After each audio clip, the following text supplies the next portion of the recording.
नमस्कार दोस्तों, वोटिंग से पहले ही अगर कोई उम्मीदवार बिना चुनाव लड़े ही चुनाव जीत जाए तो सोचो कितना बड़ा गेम खेला गया होगा।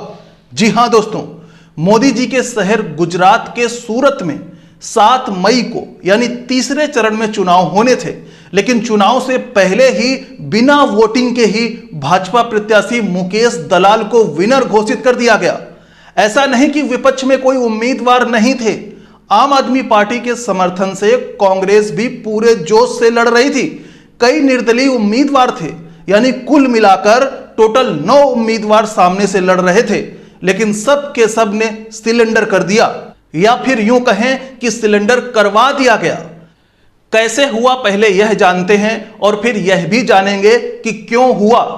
आम आदमी पार्टी के सहयोग से जो कांग्रेस के उम्मीदवार थे नीतीश जी, इनके 4 जो प्रस्तावक थे जिन्होंने इनके फेवर में नामांकन पत्र में साइन किए थे, वह अचानक कहने लगे यह मेरे साइन नहीं है, और इतना कहकर वह लोग गायब हो गए। जी हां दोस्तों, अंडरग्राउंड हो गए, जिस वजह से कांग्रेस के प्रत्याशी का नामांकन रद्द कर दिया गया।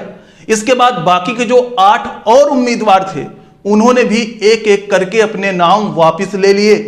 अब मैदान में सिर्फ एक ही कैंडिडेट बचा, बीजेपी के उम्मीदवार मुकेश दलाल।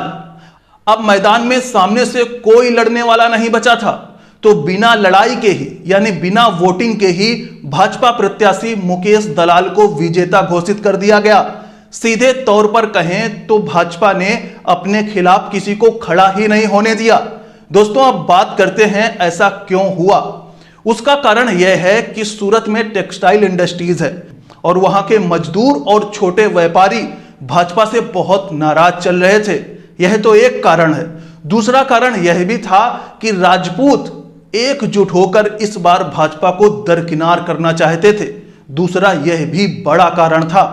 इस वजह से इस बार भाजपा का जीत पाना बहुत ही मुश्किल दिखाई दे रहा था। आम आदमी पार्टी के समर्थन से कांग्रेस के उम्मीदवार की भारी मतों से जीत होती दिखाई दे रही थी।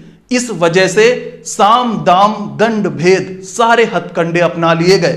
बिकने वाले को खरीद लिया गया और जो नहीं बिका उसे डरा दिया गया। दोस्तों, इस कांड से क्या समझा जाए कि यह सिर्फ ट्रेलर है? क्या गुजरात मॉडल में जो हुआ आने वाले दिनों में यही मोदी का मॉडल होने वाला है? क्या सुप्रीम कोर्ट को इस मामले में एक्शन नहीं लेना चाहिए?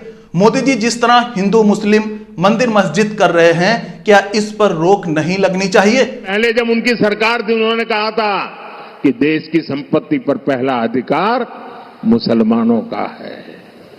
इसका मतलब ये संपत्ति इकट्ठी करके किसको बांटेंगे? जिनके ज्यादा बच्चे हैं उनको बांटेंगे। घुसपैठियों को बांटेंगे। क्या आपकी मेहनत की कमाई का पैसा घुसपैठियों को दिया जाएगा? आपको मंजूर है? ये कांग्रेस का मैनिफेस्टो कह रहा है। चुनाव आयोग के मुखिया राजीव कुमार और मोदी जी के बीच आखिर ऐसी कौन सी डील हुई है जिसकी वजह से राजीव कुमार खामोश हैं?